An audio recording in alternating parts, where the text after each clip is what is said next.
Welcome to episode number 30 of Just Go Grind, a show that focuses on helping you start and grow a business, find a career you love, and make a bigger impact in your life. I'm Justin Gordon, your host and an MBA student in the class of 2020 at the USC Marshall School of Business. I've had my hand in entrepreneurship and business since 2012 when I launched Just Go Fitness, and now with Just Go Grind.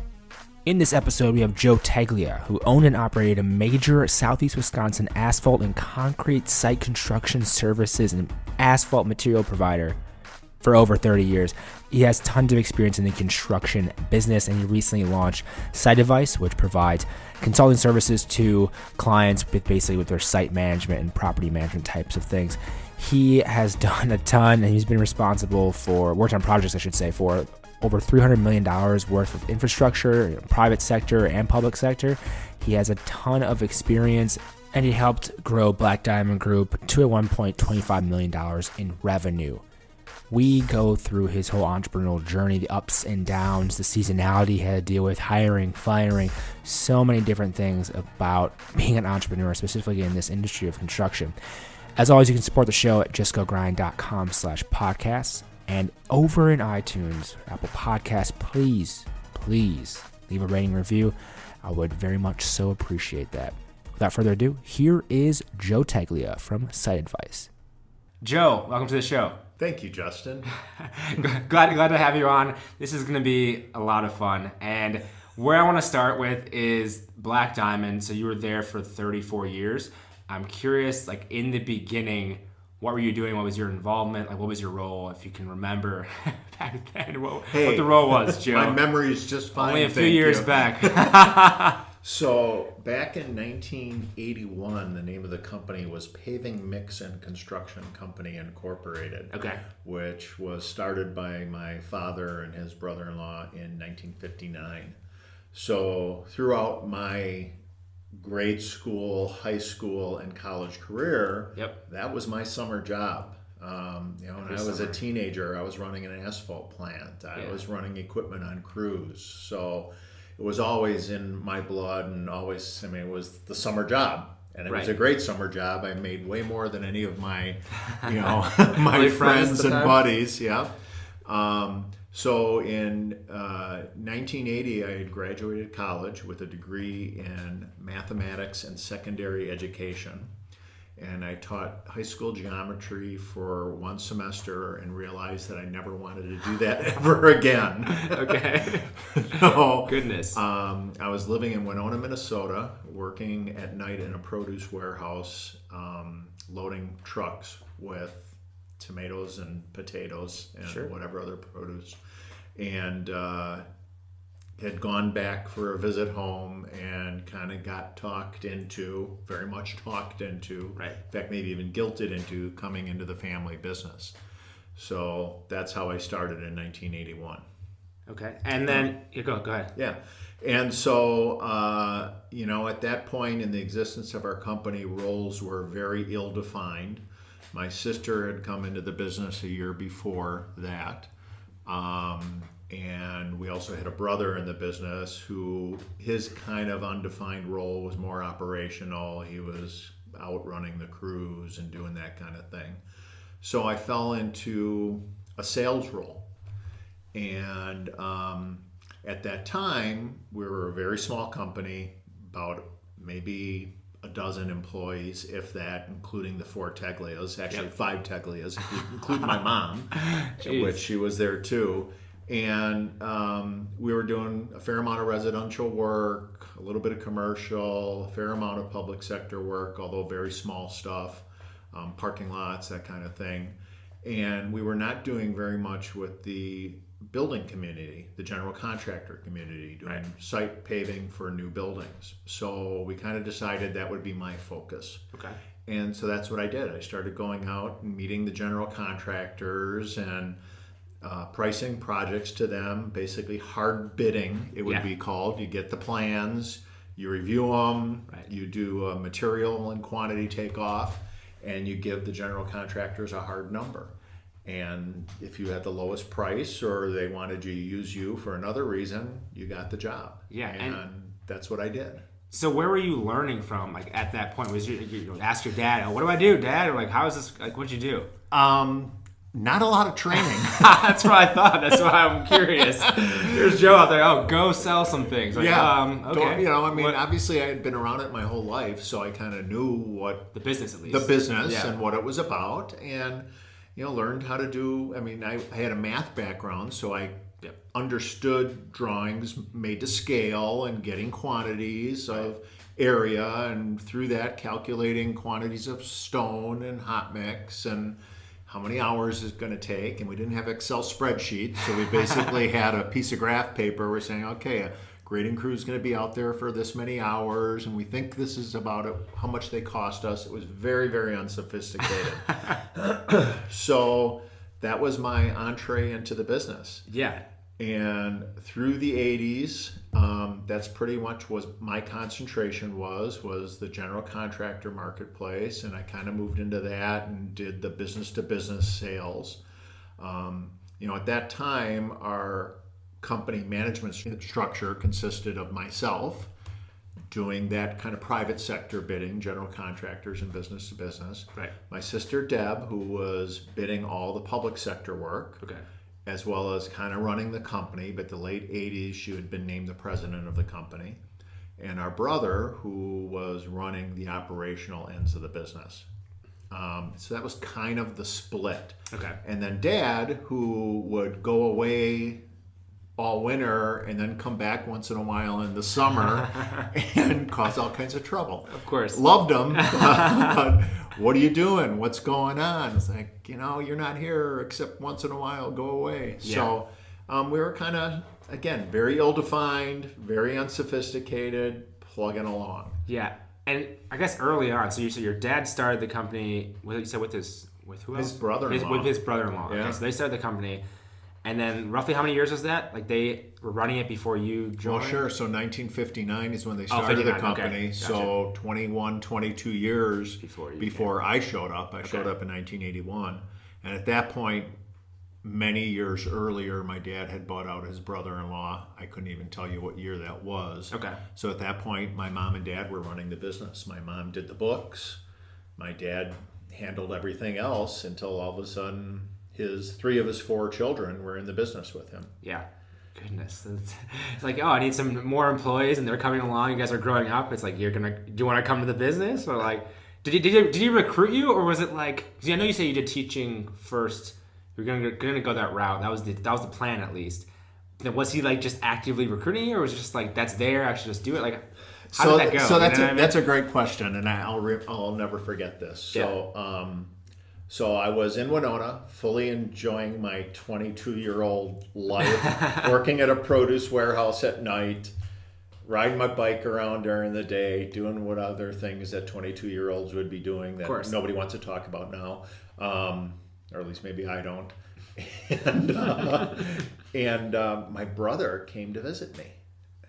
Well, this is weird, we didn't really have all that great of a relationship. He was 8 years older than I was, and so he's coming to visit me. I'm like, okay. So he took me out to lunch and basically laid this huge guilt trip on me about how you needed to come back to Milwaukee and the family needs you in the business, and quite the pressure. Yeah.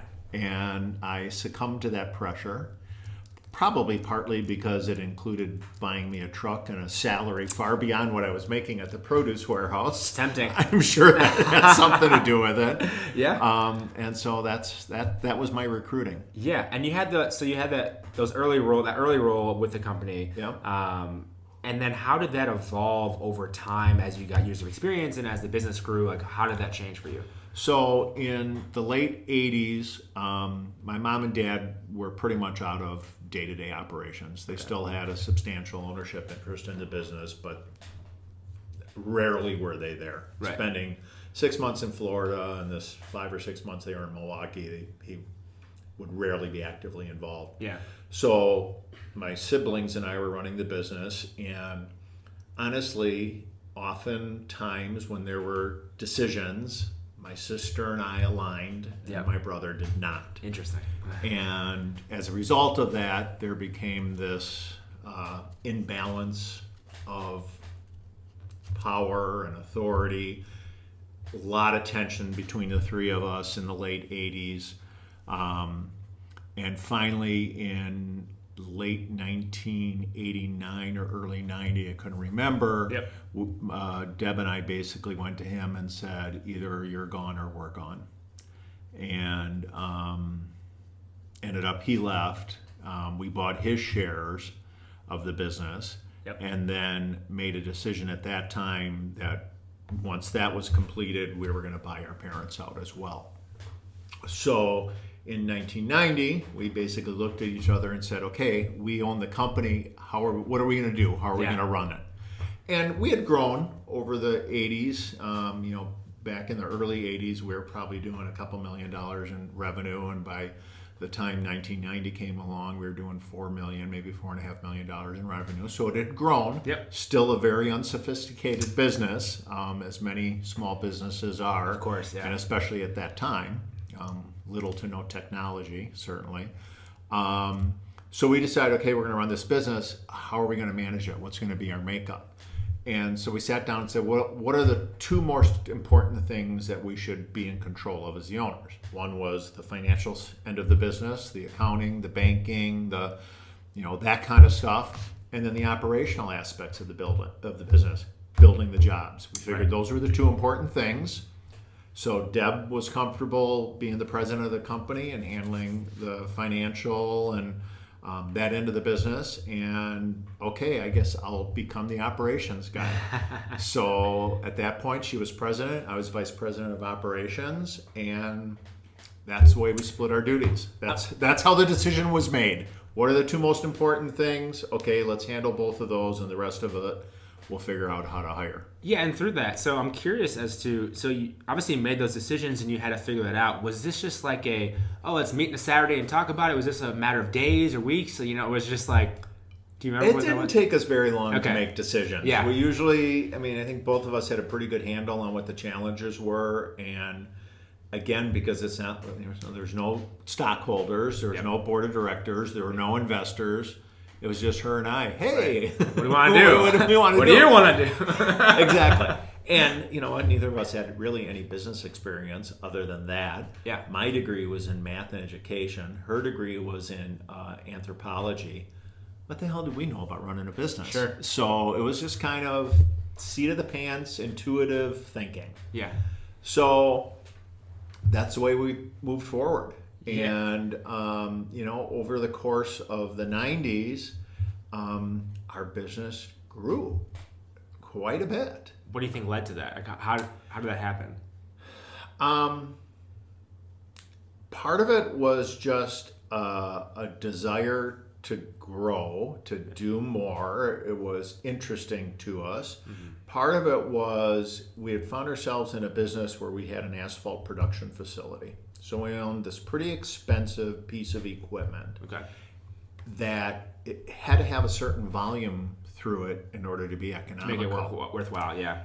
And our construction company wasn't doing enough volume to make sense. And back to the late 80s, we got somehow talked into foolishly spending and taking on a considerable amount of debt to put this facility up.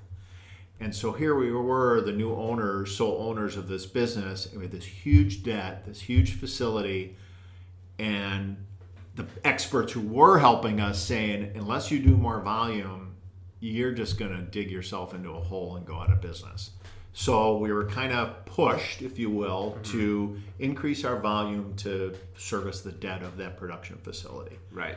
So that's what we did. We started growing. And one of the first things we did is we hired a salesperson, somebody from the outside, and so that was very different. We didn't know how to compensate salespeople. We didn't even know how to hire a salesperson. What do you look for in a salesperson? Yeah. So at the time, I had a good friend who was running a printing company, and he was a great sales manager. So he came in and the three of us talked about the pros and cons of hiring a salesperson. What do we want?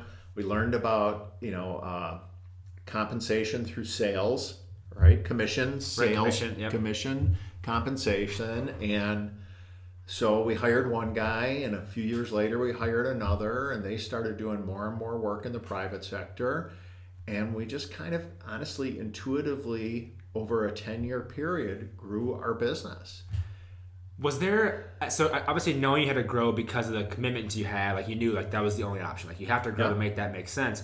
And so did you just kind of map that out? 'Cause I'm always like interested in process because, processes you can repeat. Like, did you map that out? Was it like, okay, obviously we know to grow, we need to hire people. Like that's just what it is. Was that the focus of like, we need people, that's going to help us get the sales? There was no plan. Yeah. There was no plan.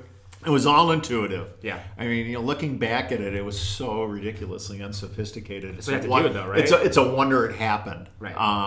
But as we hired salespeople, and now we got this commissioned salesperson, and we can't tell that person to stop selling because that's the way he, in this case, fed his family. And then there were two of them. Well, we can't tell him to stop. Mm-hmm. Holy shit, we got a lot of work. Yeah. And how are we going to service this? So we would buy more equipment, and I'd go looking for more employees, and we talk to our current people. Hey, you know anybody? Where can we hire people? And it just kind of happened. Yeah. And everything we did intuitively. As crazy as that seems, no, in it the doesn't early seem crazy 90s, at all, actually. it was just,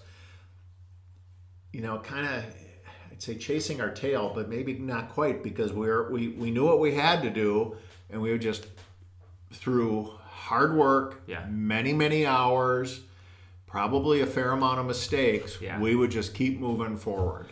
Well, you say intuitively, and it makes sense, because if you have a goal that it's pretty clear, like we have this equipment here, like it's always top of mind, so you're always kind of, I don't want to get too like woo-woo, but it's because it's on your mind, you're trying to think of that constantly of like, okay, we need to grow, so like, you talk to someone and it seems like, they might help us grow through XYZ ways, and that just happens. So it's something to be said for in a business, having that main goal, whether it's written down, whether it's intentional, whatever, but that's the main goal, and then your actions, they adjust accordingly. It actually reminds me of, I was interviewing Eric Huberman. He's the CEO, founder of Hawk Media, and he mentioned, like, I was talking about his growth because they're like the fastest growing digital agency in the US, and he was saying, like, we knew we wanted to grow exponentially and grow tremendously, so the things we put in place were not like, here's a 20% growth target. It was, if we want to double or triple, what actions do we do? And they adjusted accordingly. So like, you guys knew you wanted to grow, so everything you did was focused on growth, it seems like. And it was. So, we'd always find ourselves in a situation, for instance, oh my gosh, we got one salesperson. Well, there's a lot of opportunities that we're missing. Well, let's hire another salesperson. And then, oh my goodness, our guys are working 80 hours a week. Well, we should buy more equipment and hire some more people. And at the time, at some point in the 90s, as we growing and realized in early 1990, we're doing, like I said earlier, about $4 million. By the end of 1990, by 2000, we were doing about $14 million. Oh, wow. So we had grown quite a bit. That's a lot of growth, yeah. So during that period of time, not only did we have to keep hiring more sales staff and buying more equipment and hiring more worker bees, we also had to manage all this construction. And for quite a bit of that period, I was the one and only project manager. So not only was I managing the crews and managing the production at our asphalt plant, managing our equipment, but I was also building all the projects. Salesperson would sell it. Once the contract was in place, it'd get turned over to me to build.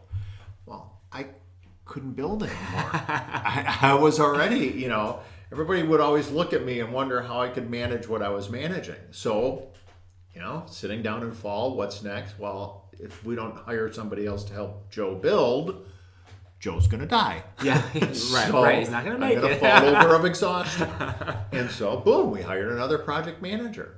And, and then it just kept going from there. And I want to go back to the project manager part of it. So what did your day-to-day look like? Obviously, it would be different because there's different projects and different aspects of a project. But take me through, like, as a project manager back then, you're in the 90s where you're growing rapidly. Like, what does that look like for you in terms of like what you did each day or each week or each month? Like, I'm curious about that side of things. I don't know like that much about project management, so I'm curious on what you were doing. So in the early 90s, when I was the one and only, I was handling all our operations. So that included a lot of logistics.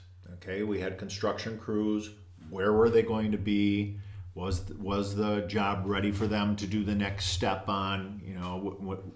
Mostly what we did is we installed aggregate base, we installed the stone, and then we put the asphalt paving down. That's the work we did in the 90s. It's pretty much it. Yeah. We did some excavation, some removal, stone base, asphalt paving. And we had 5 construction crews at that time, 2 paving crews, 3 grading crews. And I would have to make sure the projects were ready for them. So the contractor in front of us, perhaps a dirt contractor, sewer contractor, whatever, did they get their work ready and finished? Yeah. So I had to be out there assessing that and making sure it was ready for our guys to go to. So once it was ready, had to get that into the schedule, get the right people, the right equipment. We had to have dump trucks bringing material, bringing stone in, dirt out, asphalt in. Had to arrange for those trucks. So typically my day, I would start probably in the office, typically 5 o'clock in the morning.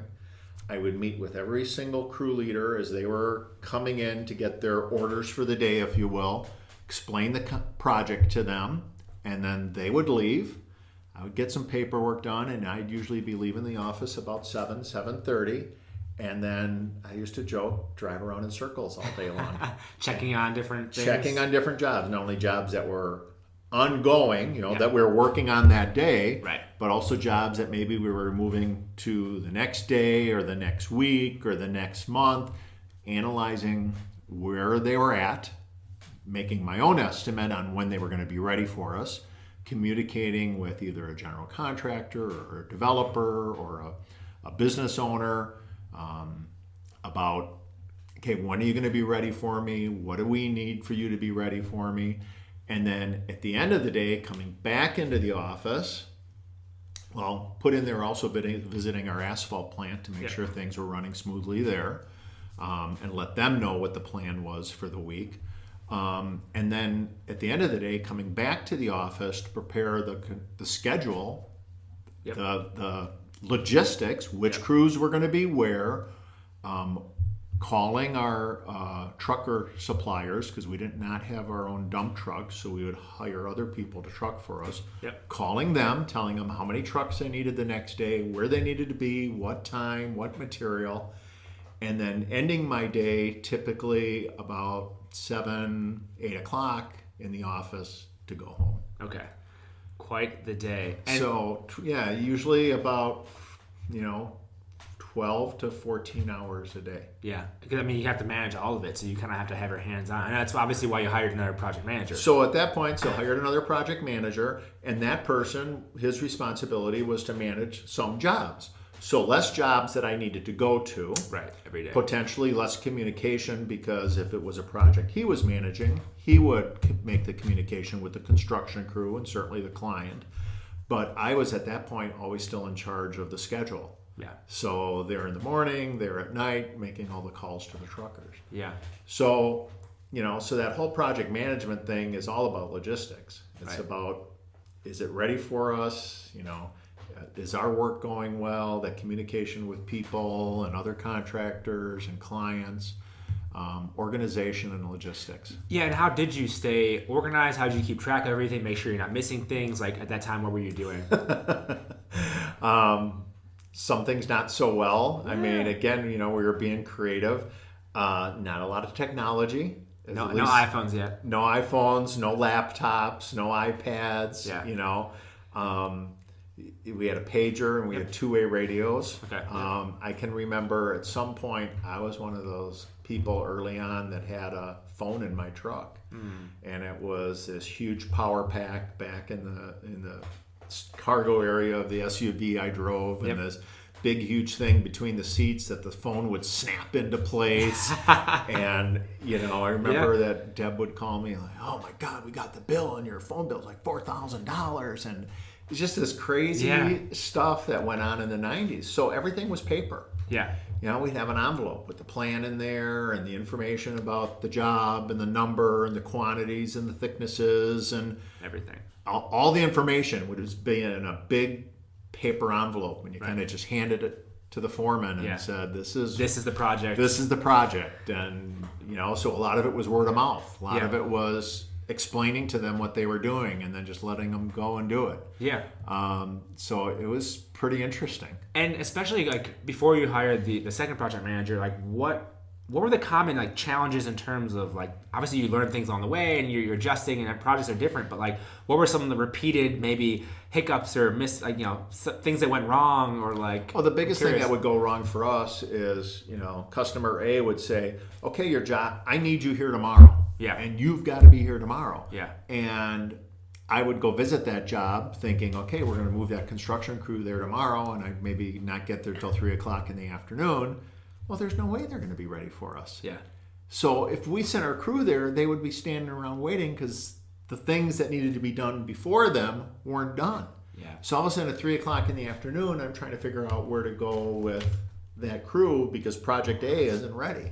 Yeah. That was probably the biggest challenge in our business, is ensuring that every crew was busy every day. Yeah. And because we could only work from about May 1st to mid-November. Mm-hmm. Earlier than May, there was still frost in the ground was wet, it was unstable, so we couldn't build.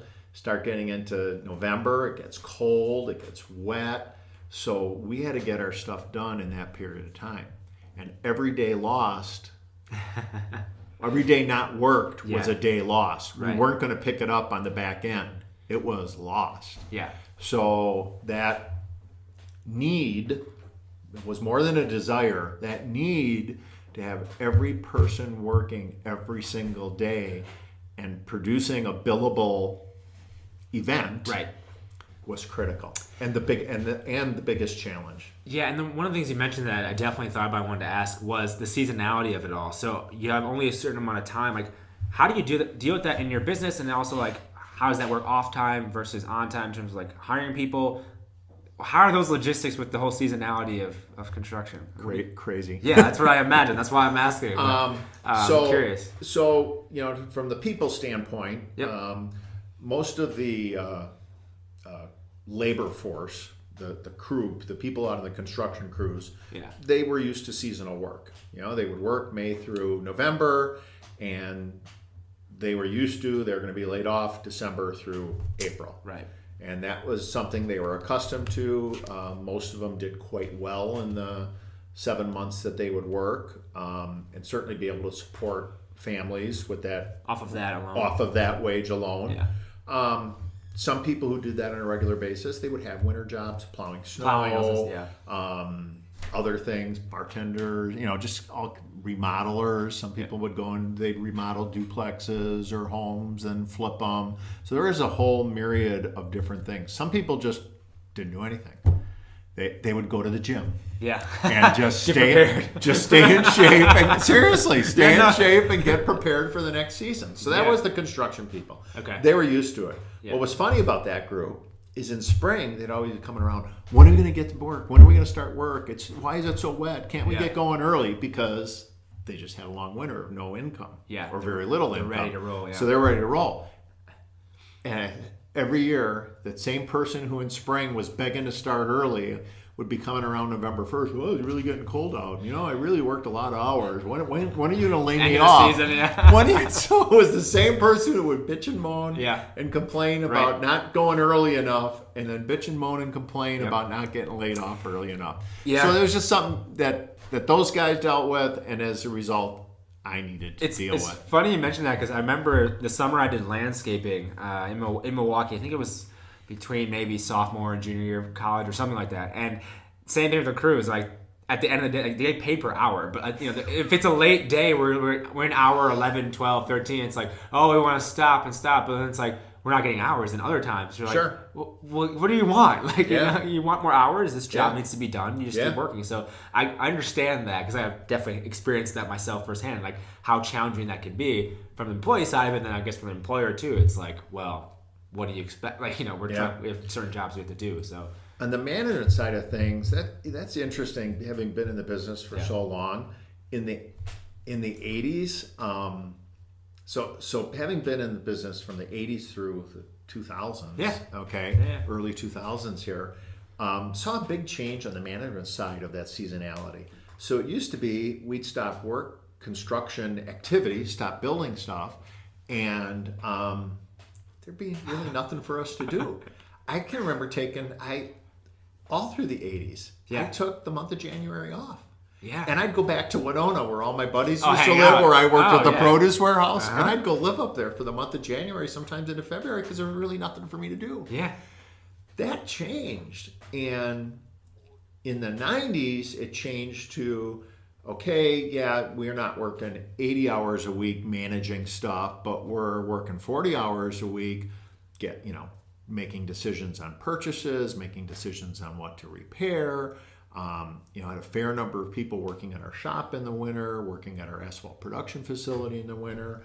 And then, although it wasn't super busy selling, you would start selling for the next season. Yeah. Because essentially every spring you started off, what are we going to do? It's projects. Yeah. We need projects. We got to fill up that 7 months. So you start pretty early looking for those opportunities and pricing work and bidding work. And so to the point that I'd say in the 2000s, we're busy all the time. We'd work, 60, 70, 80 hours in the summer, and we'd work 40, 50. Sometimes it seemed like you should be working even more, 60 in the winter. Because you sell enough to... We're selling, or we're managing, or, and as we became more sophisticated business owners and had more employees, well, then there was strategic planning. Then there was team building. Then there was buying and learning new estimating software, or new accounting systems. So there's a lot to do. Yeah, and with that, with that seasonality too, I mean, did you bring on crews based on how much work you were going to have, or was it like, we know we had the same 5 crews that we're going to bring on next year? We had to, we got to fill that up. Okay, so that's what we had our crew structure, and we had equipment, and these are the people we have to keep busy all summer long. Yeah, and so in the so we had that growth in the 90s, and then in 2002 we changed our name from Paving Mix and Construction Company to Black Diamond Group. Yep. And at that point we were even more sophisticated. We had a 3-person management team. Deb was still running the finance side of the business and was president. I was still in charge of all our operations, our production. We had a quality control department at that time, testing our materials.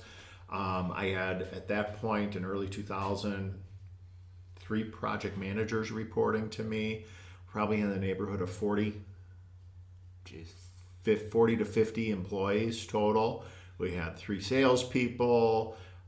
So we knew what volume of business we needed to have in order to be profitable. Right. Not only to fulfill the needs of the people we had committed to employ each year, and typically those people came back year after year. Yeah, you'd lay them off. They would technically not be your employee, but 95, if not more, percent of those people would come back the following spring, right? You had, hopefully you had some that didn't come back, or you told them you didn't want them to come back the next year.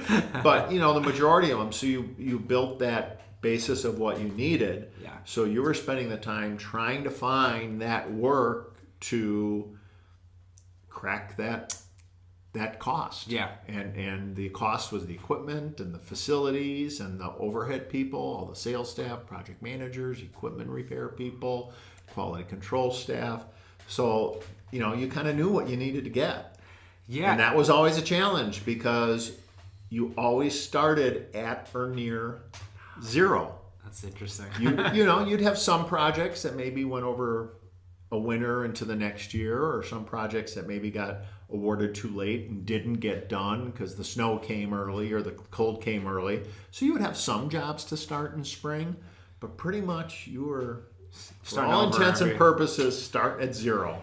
So yeah, that's a rough business model to be in, and no reoccurring revenue. You know the term reoccurring revenue? Of course, that's everything now, especially with software stuff. It creates a value for businesses. Reoccurring revenue. There is no reoccurring revenue in the construction industry, at least in the paving industry. Right, and with that, with the equipment we talked about, so. Are you renting most of it? Do you own most of the equipment? Like, how does that work? You own most of it. So you do own most of it. Okay. There's a fair, and that's changed over the years too. Back in the 90s, there were very few businesses that rented equipment.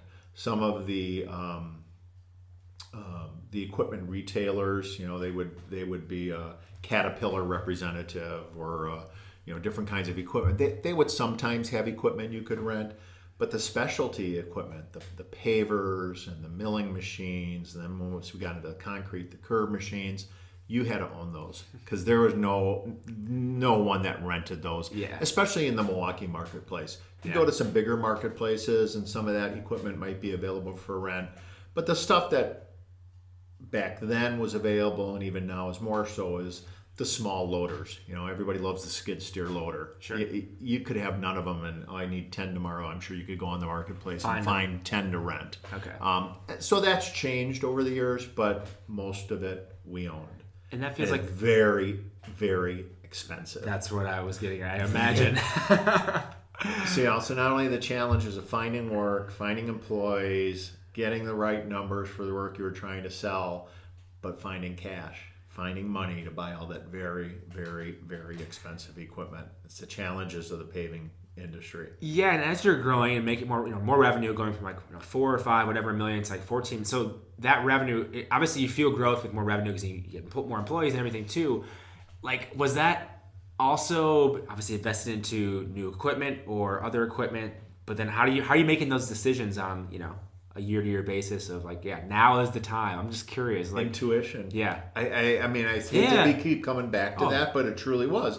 And part of it would be sitting down in fall with our crew leaders and our equipment manager and our head mechanic and saying, what's our stuff look like? And the crew leaders at the end of the year, they'd give a report on the equipment they use. We always try to keep same equipment with the same crew. That's usually a good idea. Yeah.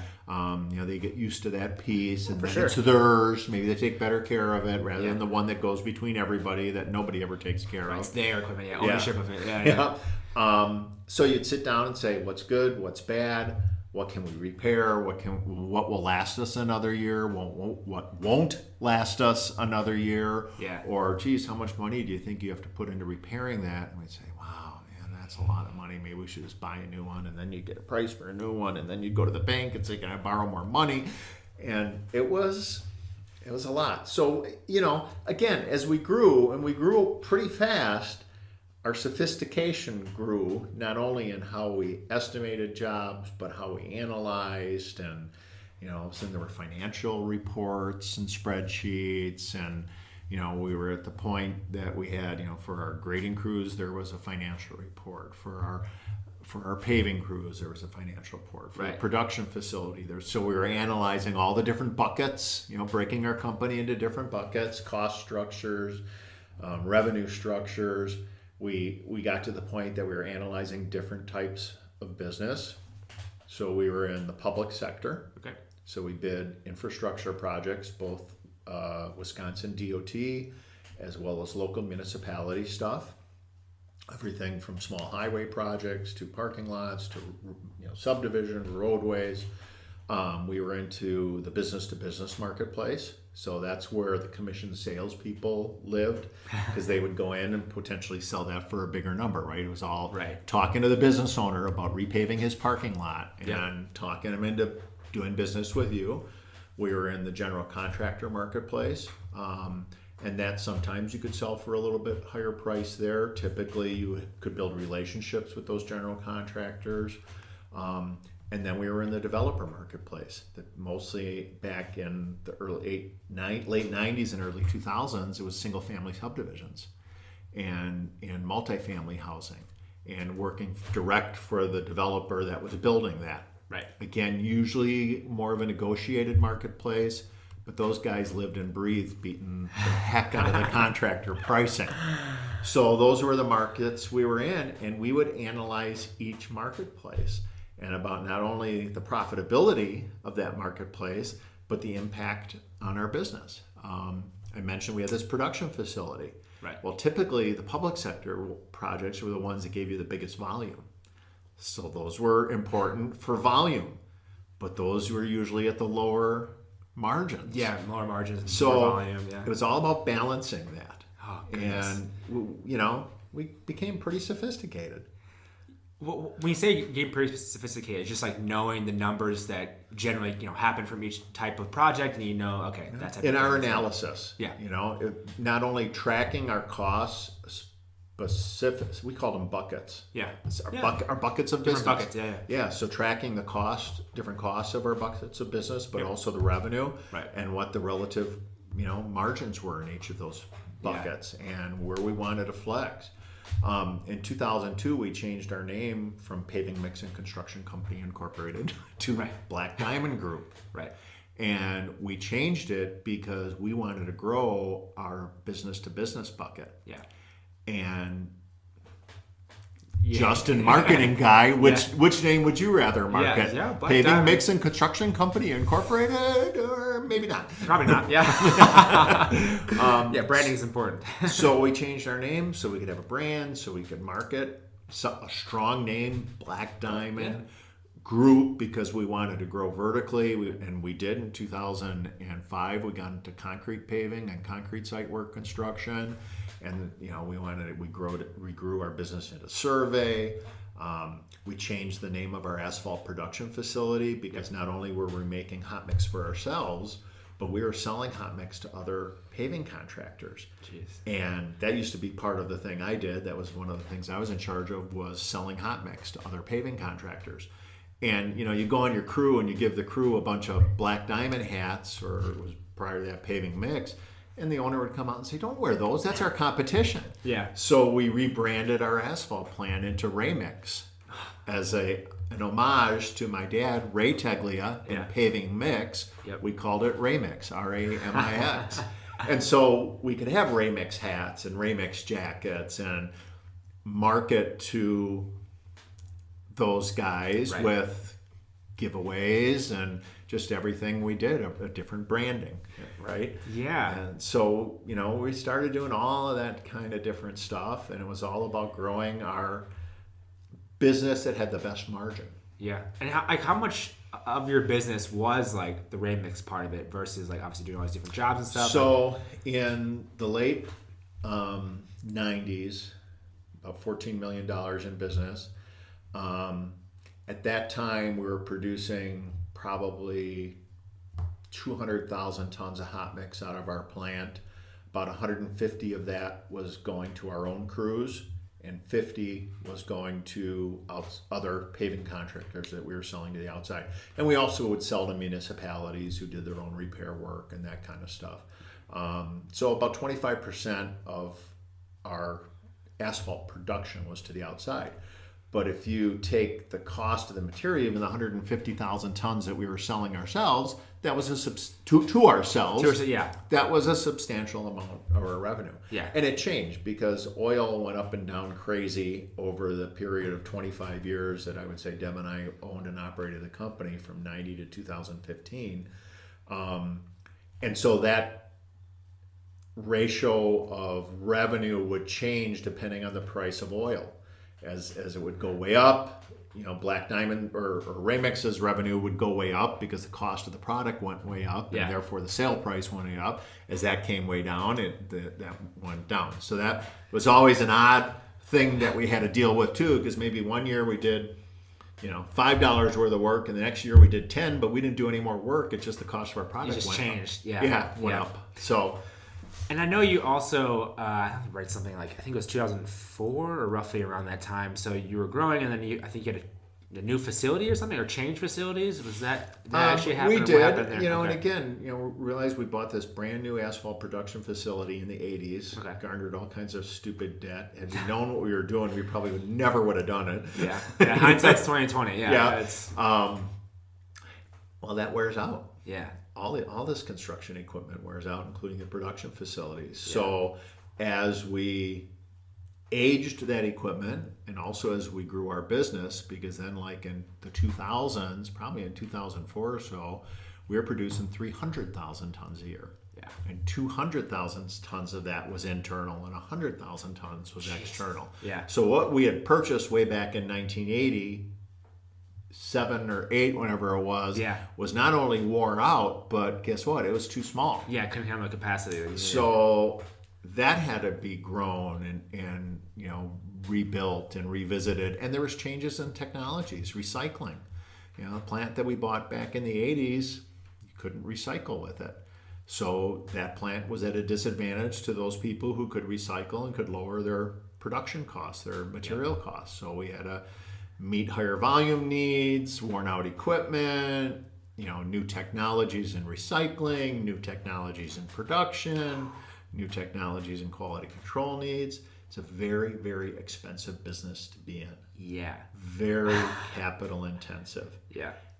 And because of its seasonality, come spring, Yep. no invoicing for like 4 or 5 months, right? We didn't send any invoices because we didn't do any work in December, January, February, March, or April. Right. So come May, we'd start to sit down on invoices, typically 45, 60 days. We were paying for our material, so there was a huge lag time. So in spring, there would be this great need for cash for materials, for your labor workforce, for all these costs that were going up that hadn't yet been paid for. Right. So not only was it capital intensive for the equipment needed, but your working capital line of working capital had to be this crazy amount until you started catching up. Yeah. And challenging business from the cash side of things. Oh, for sure. It sounds like, especially with all the things you have to deal with cash-wise and the seasonality as well. On top of that, it's like, holy shit, man! Like, how do you imagine that? Sounds like a lot of fun, Joe. That's why I look so old. That is nuts. That's why I look like I may look like I'm. You look young, Joe. You're still whatever. You're still young. But that how are you handling them with I guess. Bank loans and everything else, it's just a matter of we need it. Was it an every year you knew you're going to need it, so you take a loan every year? Or was that basically how it went? We'd always have capital expenditures for equipment, and that was at a point where we started planning it, and we maybe know 6 months or a year in advance, hey, this is what are going to be our needs are. Again, as we grew more sophisticated and became actual business owners, rather than shooting from the hip people.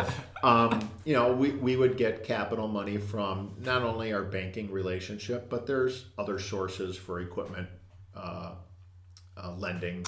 Manufacturers love to lend money for their equipment. That's one of the ways they sell. And there's other financial institutions that are specific to that equipment loaning industry. But the working capital, that line of credit, was something that was always negotiated every year with our bank. And, there would usually be a baseline just on our good looks. And then as you started doing business and your accounts receivable would grow, that line of credit could grow with it. And there'd be more money available. But, and we'd have a sweep.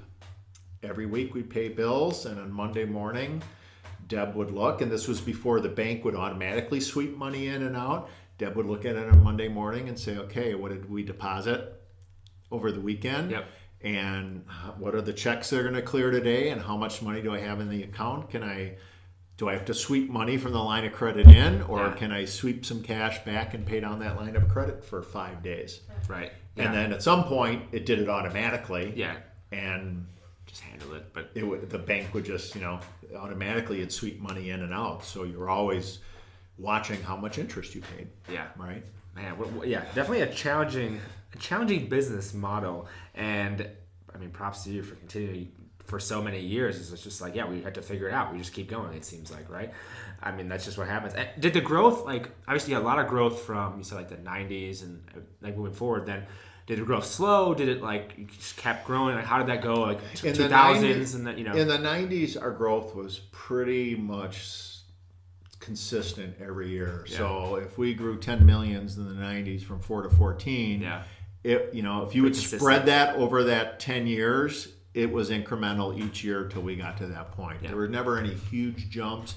There may have been some bigger jumps. It wasn't all exactly consistent year after year. But then in early 2000, when we decided, okay, we want to get more into the business to business. Again, we had more people. We had multiple project managers. We decided we wanted to expand our company and get into more services. 2005, we introduced concrete paving. We did a strategic planning along with our name change. Let me think about this for a second. I guess the strategic plan. When did I say we changed our name? 2002. 2002, I think you said. Okay, 2002. So in early 2000, we did a strategic planning session. And it was Deb and I and our VP of Marketing and Sales, Dan, And I think like 3 or 4 of our other key people, they were project manager, key salesperson, some of our key crew people. Yeah. And we decided that by 2010, we wanted to be doing $25 million in business. Okay. And we wanted to be vertically integrated. We wanted to offer more than just grading and paving. And so we put a plan in place to make that happen. And we were probably doing, we're probably doing about $16 million in 2002 when we changed our name. And by 2005, we were doing $25 million in business revenue. Hit it that early. So we hit it that hard in that 3 years to grow another $10 million in business. Right. And part of that was adding the concrete to us. That was probably a $4 or $5 million revenue increase in and of itself. But we continued to grow the rest of our business. Was that more or less difficult or challenging compared to the 10 million you grew before? I mean, if it's about the same, obviously it's always challenging in business, but I'm just curious if that was like you had more leverage at that point in time, where it's like, oh, we add this, that'll help us, or what do you think? It's a really interesting question. I think our growth in 2000 from that, 15, 16 million to 25 was done with more purpose, with more specific purpose and direction. Okay. In the 90s, it kind of just happened. 90s, it sounds like, in my head, it sounds like 90s, do more shit. And 2000s, okay, this is the shit we're going to do. Like, it's Seriously, okay, that's kind of what it was. It was in the 90s, like, oh, this is fun. Oh, well, hey, we're going to do more business. Okay, well, maybe we should buy more equipment. Well, we need to do more business. Yeah. And it just kind of happened. Yeah. There was no strategic plan. Yeah. But there was no plan to grow each year. It just kind of happened. Whereas 2000, okay, here's our plan. Yep. We're going to hit 25 million by 2010, and we hit it like, we had a 10-year strategic planning period, and we hit it in 4 years, something like that. Half the time.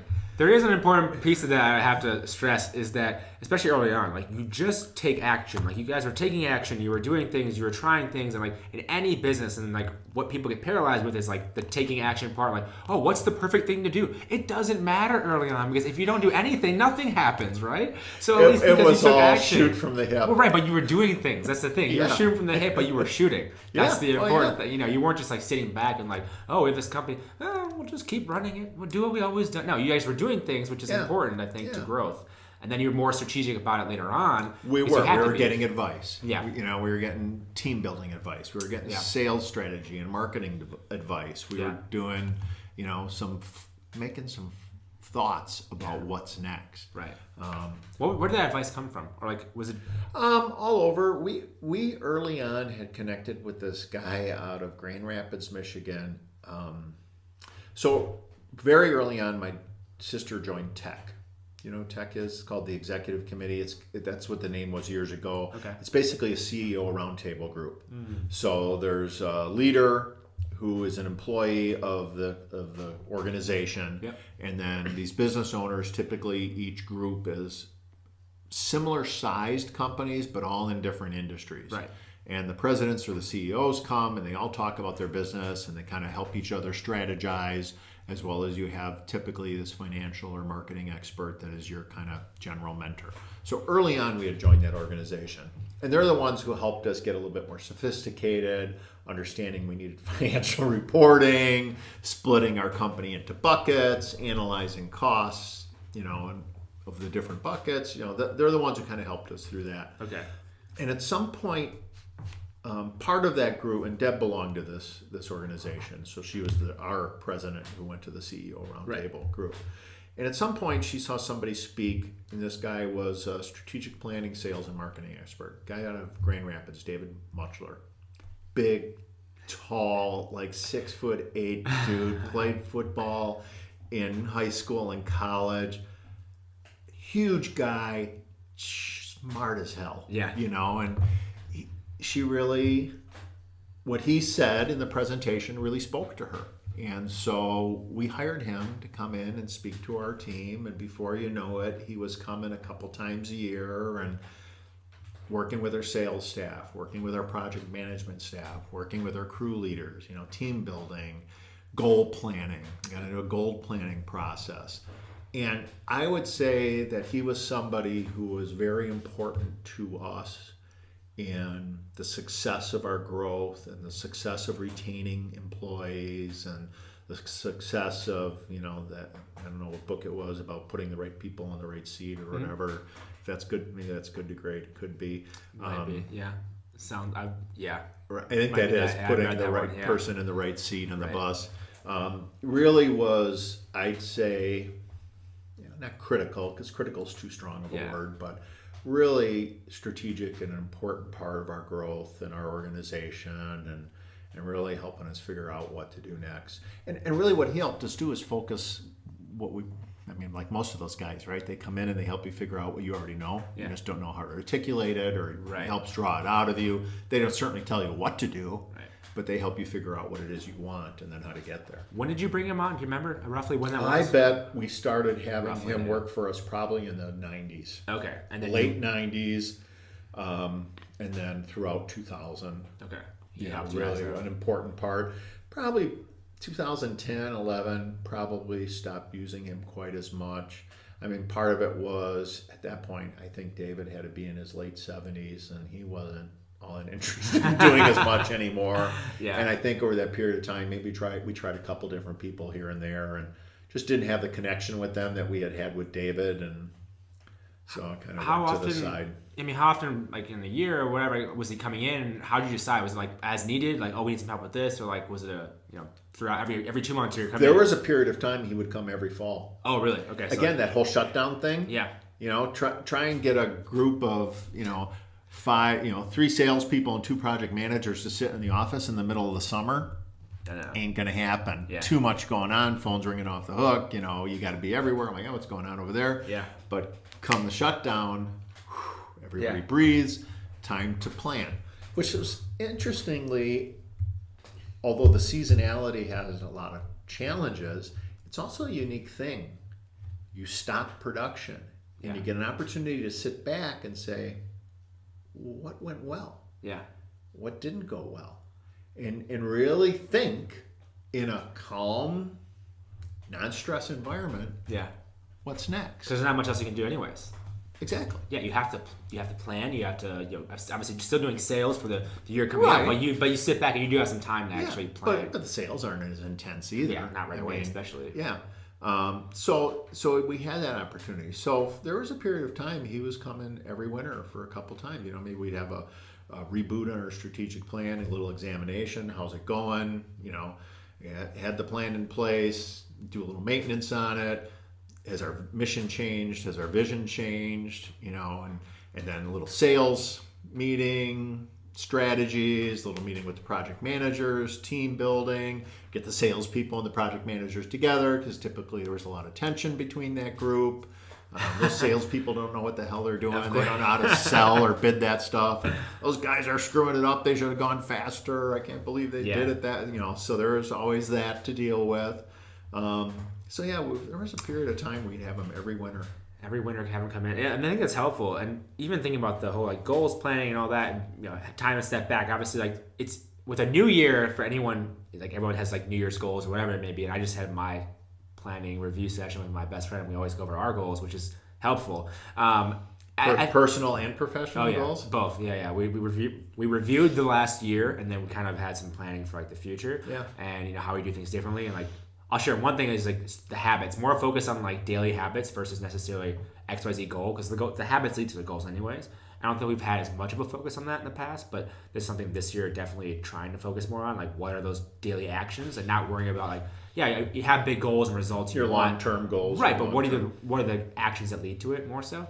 But one thing I want to mention too is this whole time we haven't talked about the competition. When we talk about the company, your company, how did you either approach competition, look at competition? Was that even not really a focus of yours, or how did you that side of things? I'm curious, or stand out from the competition? Certainly as we developed, especially in 2000, when we wanted to, we had our big audacious goal, which was pretty big, to grow from 14, 15 to 25. Yeah.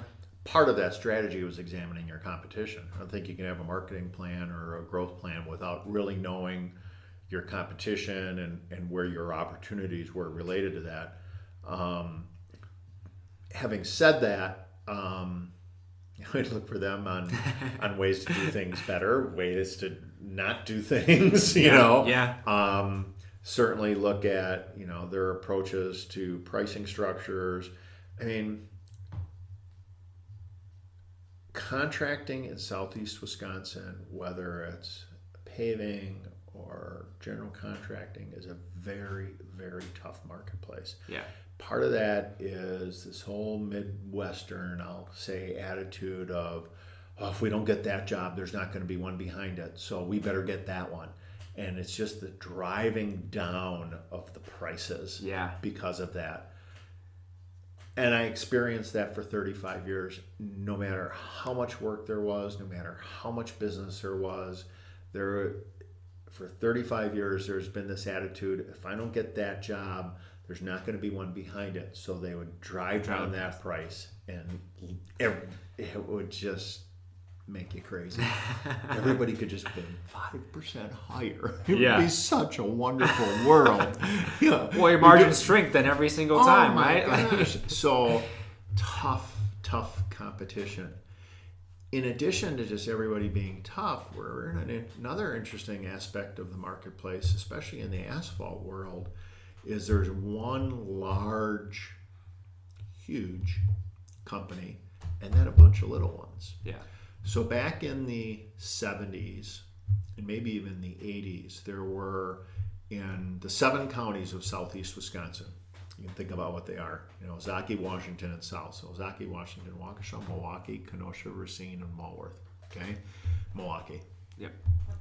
There were about a dozen asphalt producer contractors.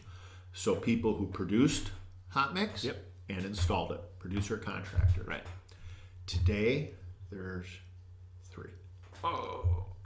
So a big consolidation. Much of that consolidation was in the 80s and early 90s, and much of it was one company buying all the others. Yeah. So to the point that in 2015, when we shut our business, there was us, one asphalt plant, producer contractor. There was another guy in Milwaukee with 2 plants. There was a guy in Waukesha with 1 plant. And then there was this other guy with like 40 plants throughout all of Wisconsin and Michigan and Illinois. Goodness. And vertically integrated. Aggregate sources, concrete, bridges, asphalt, huge companies. Here we were, 25 million, right? Pretty big business back in 2005. They were probably doing multiple billions. And that was our competition. Goodness. So talk about all the different aspects of that. We're having trouble, getting money. They have plenty of cash. Yeah. We're having trouble getting our costs down because our aggregate supplier wants to charge us more. They're making their own aggregate. So it's just an additional challenge. So you talk about what did we think about our competition and how we deal with that. We try and go where our competition wasn't. So in early 2000, when our strategic plan, we identified doing more business-to-business work, the other producer contractors weren't looking at that marketplace. So we were competing with the non-producer contractors, same people we were selling hot mix to. Yep. And we thought we had something more to sell. Plus, we thought we had better salespeople, or at least we could train better salespeople, and you had an opportunity to sell it at a higher price, rather than that public sector marketplace where this giant behemoth was saying, well, I'm going to take that job. Yeah. And nothing we could do about it. If they wanted to bid $1, maybe our costs were $1.25. Yeah. What were we going to do about it? Yeah. So we try not to think about them too much other than understanding where we best fit into that mixture. Yeah, I mean, that's what everything is in terms of, business or marketing, whatever. It's like, it's a product market fit in the terms of you look at competition, what they're doing, where are the gaps, where do you have an advantage of, or where can you stand out? And that seems like that's the only thing you can do, especially with a big company like that. You're not going to hit them head on. You're not going to outbid them in the public sector, Fool's errand. That's crazy. Did you ever consider, you guys ever do any acquisitions yourselves or look at that, or was that ever on the table? There were some discussions with some of the other companies of our size. Some of them got somewhat serious. A lot of personalities. They're all family businesses, and people, a lot of egos involved in a family business. Sure. And it just never happened. Never happened. It just never. Yeah, we had quite a few discussions over the years whether you buy us or we combined, or we buy you, and the egos always got in the way. Really? Of course, never mine and Deb's. It was always the other person's ego that got in the way. Man, that's that makes it tough. Egos, that's tricky. Egos are a tricky, funny thing. Yeah, I mean, like you said, especially with family businesses, it just seems like, we've been doing this for how many years? Why are we going to join you? Or why, all these different things with that. Yeah, it's tough competition, especially with the behemoth, and then you guys. And so you had that growth, till 2005. Then what happened then? Like that last 10 years before you end up closing, what happened there? 2008. Obviously, recession. Yep. Recession. No development work. The subdivision, the multifamily, the new building construction, that went away. Yeah. I mean, to the point of almost zero. Jeez. The business-to-business marketplace, people went from, I got a lot of money, I'm going to repave this parking lot, to, maybe I'll throw, $500 at it and fill a couple potholes because I sure don't have money to do anything more than that. Right. So the only work that was available was public sector. And at that time, the federal government came out with these, and for some reason I can't remember the name of it, I was trying to remember the other day, but these advancing public sector projects with federal money, and it was all about saving companies. Yeah. And so, by that time that happened, we were doing very little Wisconsin DOT work because our focus was to grow in the private sector, in the site construction, right? And at that point, there was none of that work available, so we started doing all this DOT work again. And because there was nothing else available, imagine what the prices were then. So this is how crazy it was. Yeah. So, when you own a construction company, you got all this equipment, right? Well, that equipment costs money. Even if it's paid for, you still have a cost because you got to buy the next piece, right? We weren't bidding any equipment costs into our projects. Can't afford to look forward, so we just got to look today. So what were our material costs? What were our labor costs? And could we make some of our overhead? No equipment. Jesus. And that's what it took to get jobs, just to keep going, just to turn some money and just to keep some people working. And we shrunk. Just like that. Obviously, recession. 25 million, 14 million. Yeah. back to where we were. Down to where you were. By 2009, we were doing, in fact, I think in 2009, we might have even done like $12.5 million in 2009. Okay. So crazy, got rid of a lot of people. I was going to say, yeah. A lot, not only in management staff, but equipment repair, haulers, got rid of our QC department. We just, when we needed it, we contracted for that to the outside. Got rid of a lot of worker bees because there wasn't enough work. Right. Kept most of the equipment, just kind of sat in the yard. A lot of it was paid for. Okay, we could sell it, but then, so you're hesitant to get rid of that even though it could produce cash. Right. Because then if things start growing again, now you got to go buy a bunch of new stuff. And our equipment was pretty updated, modern stuff. So we didn't have any junk to sell. Yeah. So then we shrunk. Yep. And then you figure out the right sizing. So how did you adjust from there? From the shrink, obviously you get to a point where you're at either bottom or whatever, and then you're trying to figure things out. How did you approach that? What did you do? A lot of hard conversations. What business can we do? Yeah. A lot of it was, unfortunately, looking back, it's like, holy man, look at what we did this year. We didn't keep. We had 2 crews that hardly worked at all. Well, we just can't have those 2 crews. We have less than that and keep the people we have busy. And there were less hours for those guys. I mean, we used to work 60, 70, 80 hours a week. And it's like, you're working 40 hours and that's it because we can't afford overtime. Yeah. So So it was a big change for everybody. So it was a lot of looking back. It's like, oh man, the last 3 months, we got to get rid of more people. Okay, now we got to lay off that project manager. It was a lot of tough decisions on the go. Yeah. And then, as economy started picking up again, do we want to grow to that 25? Now you have that conversation. Yeah, that was a lot of fun. It was really happening. But do we want to do that again? Yeah. And what would the upside be of that? What would the downside be of that? So we kind of readjusted our business and reanalyzed it and kind of stayed at a lower volume. It wasn't so exciting anymore. When you have that all excitement for this big strategic plan, you make that goal, and half the time you expected to make it, and then the economy spits in your face and shuts you down.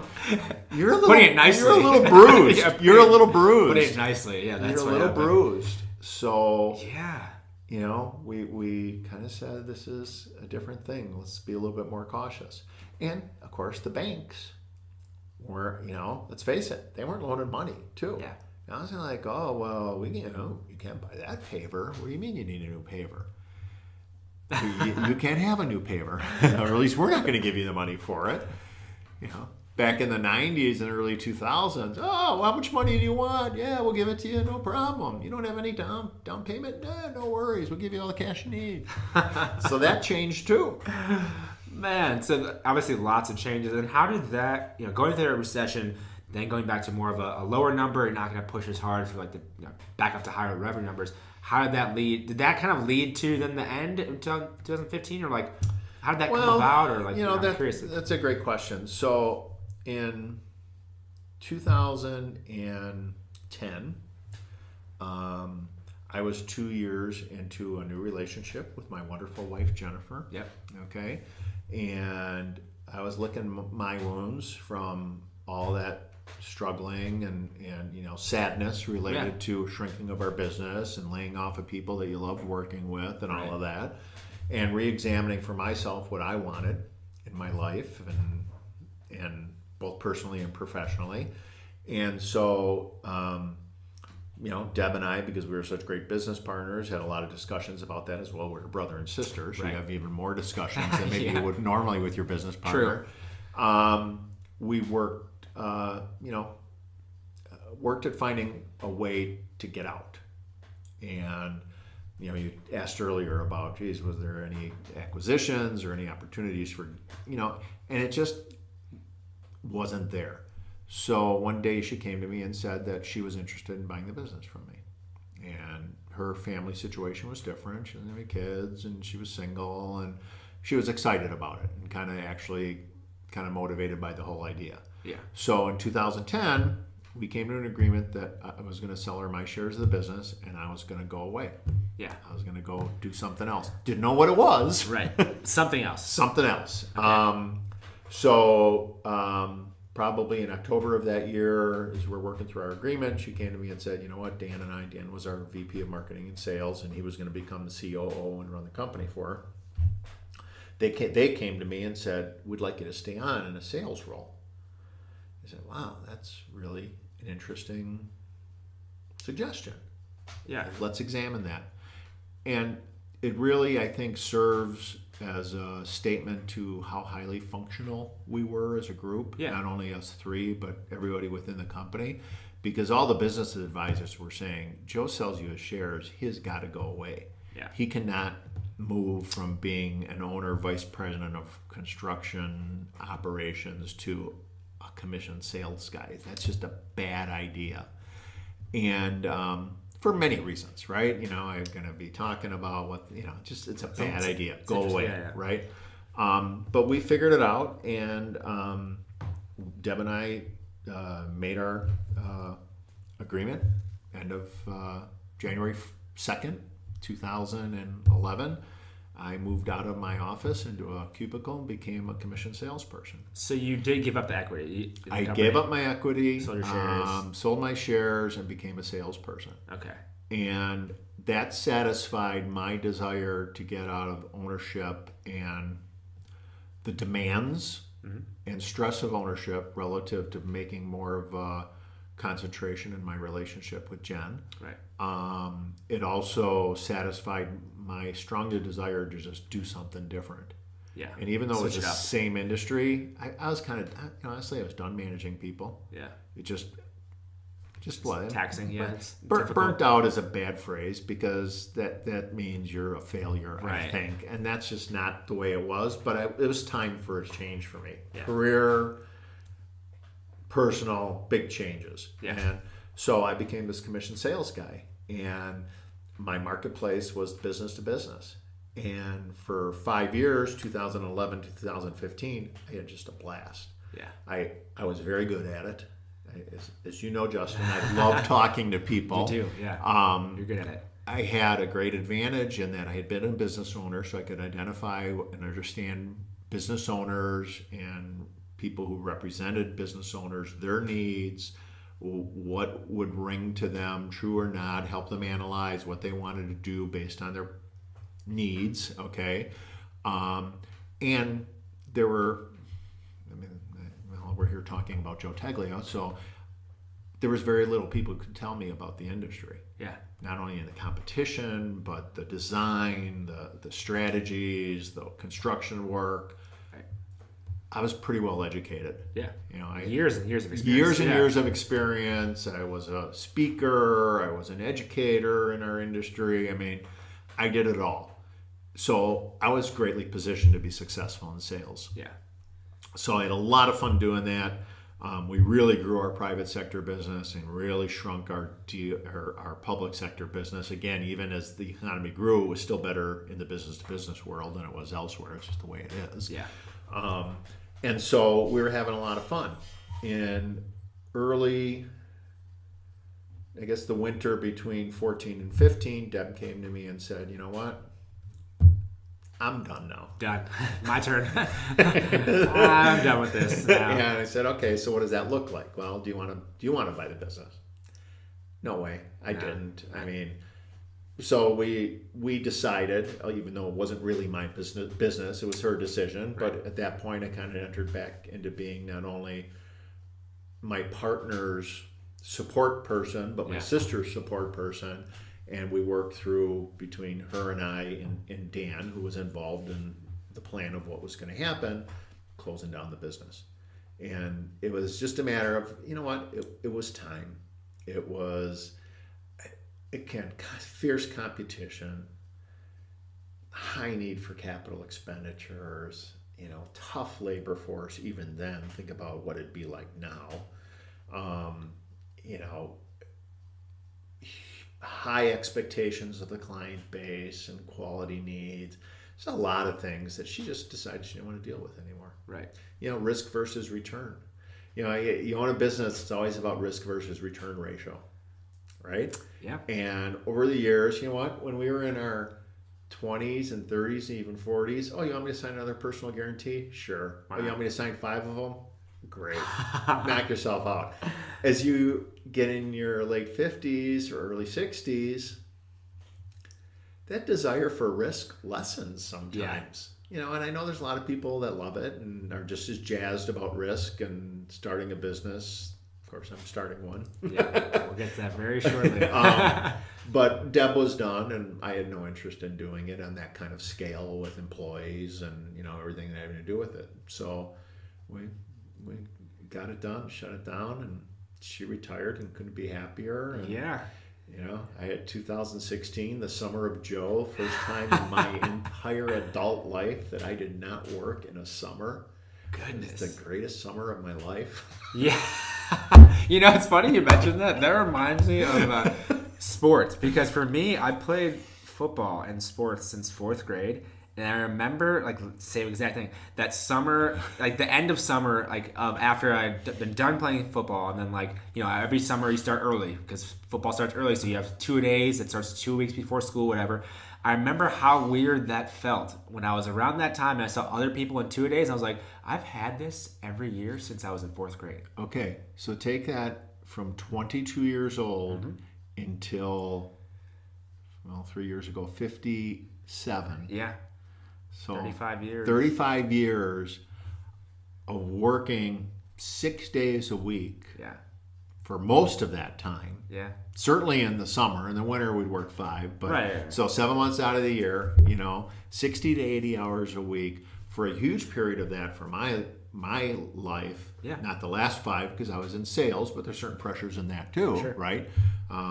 You still feel an obligation to get work and make a profit and make sure those guys are working out in the crew and make sure you're bidding it at the right price. And, but most of that time as an owner, all of that time as an owner for Deb, the stress of that and being done.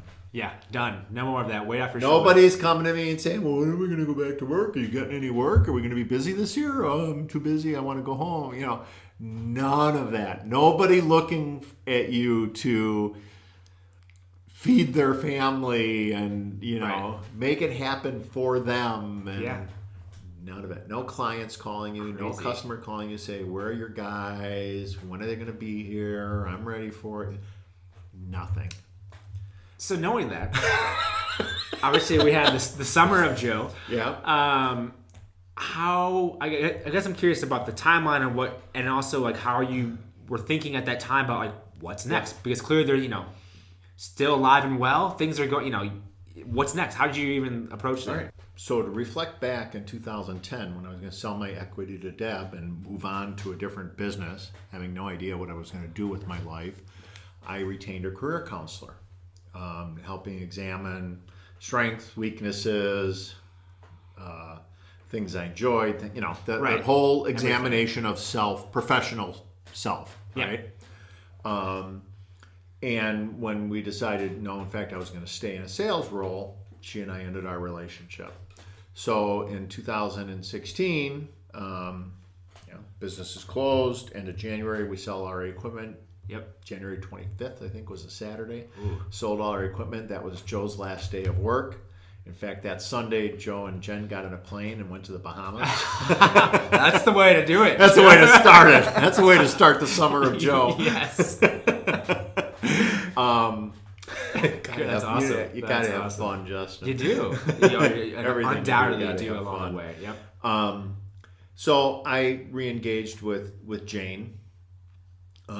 Jane Schrader, awesome career counselor, really has helped me examine what's next, what I want. So part of that was, okay, not only what do I want, but how do I find it? Realize I had never interviewed for a job in my life. I had never written a resume. I had always worked for myself, so wait, what's next? How do I find a job? How do I do this? And I wanted to. I mean, I was 57 years old. Yep. I'm not going to stop working. Yeah. And I wanted to and needed to. So she helped me figure it all out. And not only identifying what I wanted, and this was more of not an industry or a specific position, but a description of what opportunity I was entering, Right. which I'll tell you about, but also how to go about finding it. The best way for Joe Teglia to find it. So to start with that, the best way to find it was networking. Yeah. I wasn't going to, she helped me put a resume together, but I wasn't going to find a job by sending my resume in and applying for open positions. Right. That probably would have not worked for many reasons for a 57-year-old guy. So we decided networking was going to be the way to do it. Meeting with people I know, people I didn't know, friends of friends of friends, and just having a conversation about who I was, what was my experience, what were my strengths, what did I bring forward, and what opportunity I was looking for.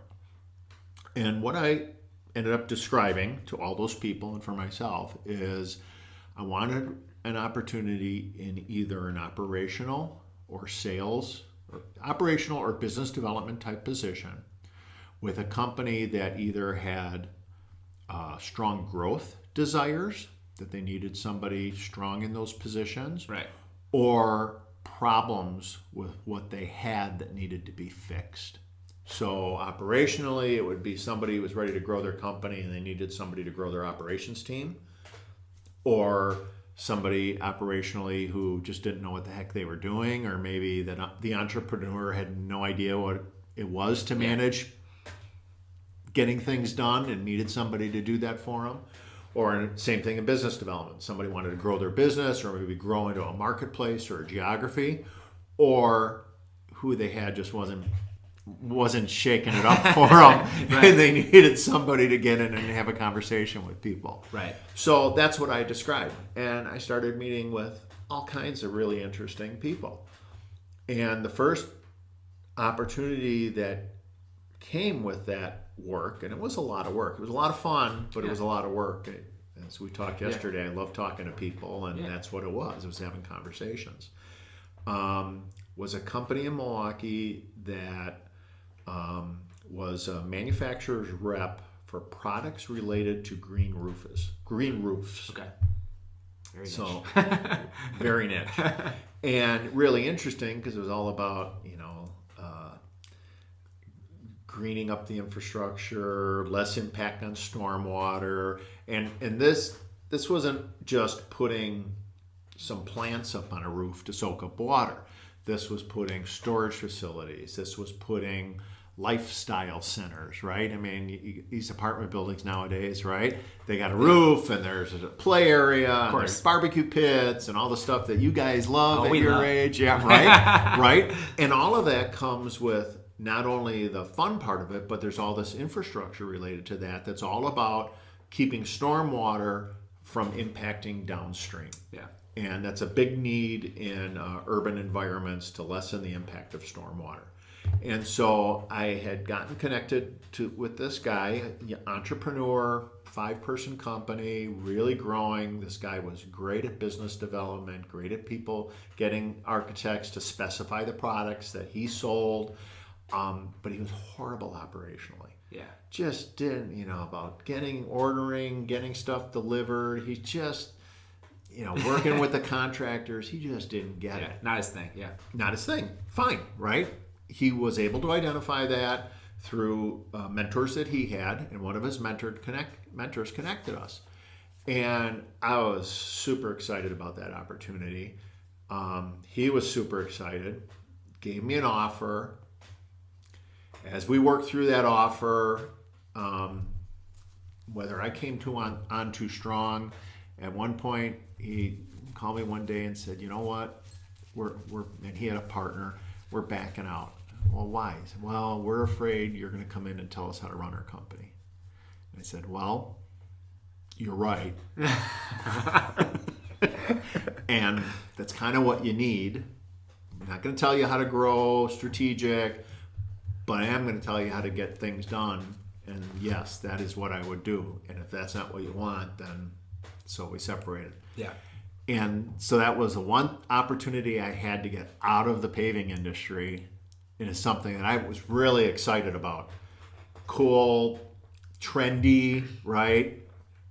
Growing. Holy man. Yeah. Growth potential, ridiculous. You can't build a building in downtown, in the city of Chicago proper, without having some kind of stormwater retention system on your roof. So really cool, but it just didn't happen. Okay. So that was one opportunity. That was my one and only opportunity to get out. And then both prior to that and after that, I was talking to this guy, Mike, who had a consulting business. And Mike and I have known each other for 30-some years. He and his family used to be in the paving business in the Milwaukee area. And, so we had known each other. And he had this small consulting business, national clients. And he and I had talked early on. And he wanted me to come on board as a project manager, just managing projects around the country. And I had absolutely no interest in that. That was, number one, I didn't want to be just a project manager, and not that there's anything wrong with that, but I wanted to be in more of a management or a key shaker role, right? Business development would have been that description, right? Really hitting it and making things happen. So I didn't want that, and he needed somebody operationally because he's, as his own admission, sucks at it, and doesn't like it. Yeah. But he didn't want to put money back in the business. I'm just going to let the business grow more organically, and that was fine. So as he and I would meet every couple months just for coffee and conversation, what's going on, it got to the point where he said, my wife and I have been talking about it, and you're our guy. We got to have you here, and let's grow the business. And So I came on board as director of client services. What did that mean? Well, Yeah, first what of does all, that mean? I wanted a title, and talk about somebody who's a great entrepreneur, but I had to write my own job description. I'm the one who insisted on the title, a title, and figured out what it was and came up with it. Mike's just doesn't get all that, right? Or doesn't want to, and that's fine. Again, Right. That's fine. Everyone's different, exactly. That's what he was hiring me for, right? That's Right. that's the stuff I'm very good at and see the benefit for. So what did I do for him? I handled all the operational aspects of that consulting business, and what his business marketplace was national accounts with multiple building facilities around the United States with big parking lots. Yeah. Central decision making, so one main facility guy, so he could market and sell to one that guy, one person, yep. who then said, okay, go out and take care of all my properties and the pavements associated with them. So we did evaluation of condition, budgeting, when they were ready to spend money, plan and specification development, finding contractors, bidding services, and then once the contract got awarded, then we would manage the on-site construction. We'd have somebody there watching, for inspection and then project management. And I was in charge of everything after he sold the business. So he would do a lot of the evaluations, but I was doing them as well. But when it came to time to design, finding and selecting contractors, bidding services, awarding, project management, that was all me. All you, yep. So it worked out real well because I was having a good time with that stuff. It was interesting for me to be on what I call the other side of the table. You know, when you're a contractor, there's three sides of the table. There's the owner, there's the engineer consultant, and then there's the contractor. So I got to sit on the other side of the table for a while, and that was kind of interesting. And I believe I had a real advantage there because I had 35 years of contractor-based experience. Right. And most of the people in the engineering consulting world don't have that. They have design experience. Mm-hmm. Some of it's real world, nothing wrong with that. Some of it's all book, problems with that. They're good people. I had a far different experience, perspective, knowledge base than those people did. So I think I had a lot to offer to that business. Challenge was he couldn't grow the business. Yeah. And whether that was the marketplace had changed for him and he wasn't aware of it, whatever it was, he couldn't grow the business. Yeah. So 2 years later, we kind of looked at each other and said, Mike, you can't afford me. And he said, yeah, I know, but I don't want you to leave. And I said, well, what am I going to do here? Yeah, right. Not much you can. No, I don't want to. Again, I don't want to go into just project management and be the operations guy in the winter. Just no interest. So we parted ways. Okay. So that was early August. Yep. So, okay, now what? And I met with Jane a couple times. Again, re-engaged my friend and mentor, business career coach Jane. And what's Joe going to do now? And so we talked about, do I re-describe? Well, my description was the same. Yeah. I still wanted that opportunity I wanted to have an impact. Yeah. You know what? I could have gone anywhere and gotten a job. Yeah. As a project that experience, manager. I'd be a great project of course, manager. You could have gotten it. I don't want just a job. Yeah. That isn't what's going to trip my trigger. Yeah. And so, do I want to go through that again? And I started networking a little bit here and there. And in 2016, I had incorporated Site Advice. And I did that because there was a little bit of a voice even back then saying, yeah, Joe, you should do your own thing. And of course, a lot of people said, oh, you should do your own thing. Yeah, great. Easy for you to say. Why don't you go do your own thing? Yeah. Right. Exactly. How about I find a job? Yeah, it's difficult. Yeah. And I did it back in 16 because of a little voice, but also I did some work for some past clients in 16 as a consultant. And I, for some reason, had kept paying my yearly dues to the state of Wisconsin to keep that corporation going. Yep. So August of this year, I said, okay, now what am I going to do? You know what? I probably can't work for anybody else. Maybe that's a challenge. In fact, somebody had told me that back in 16. What are you going to do? Come in and tell me how to run my company? Well, he didn't see it, why he needed me to do that. Maybe that was just a little bit ego on my part or foolishness. I don't know. Obviously, I had come in a little bit too strong with him. So you started leaning more towards just getting this going. And I promised myself that between August, September, and October, I mean, everybody I talked to said, so what are your plans? I said, by the end of October, I'm going to make a decision. Why by the end of October? I said, because I have to have a deadline. And October 17th, I turned 60 years old. And I think when I'm 60, I should have the maturity to make an intelligent decision. 60 years of decision making and other things. That was my thought process.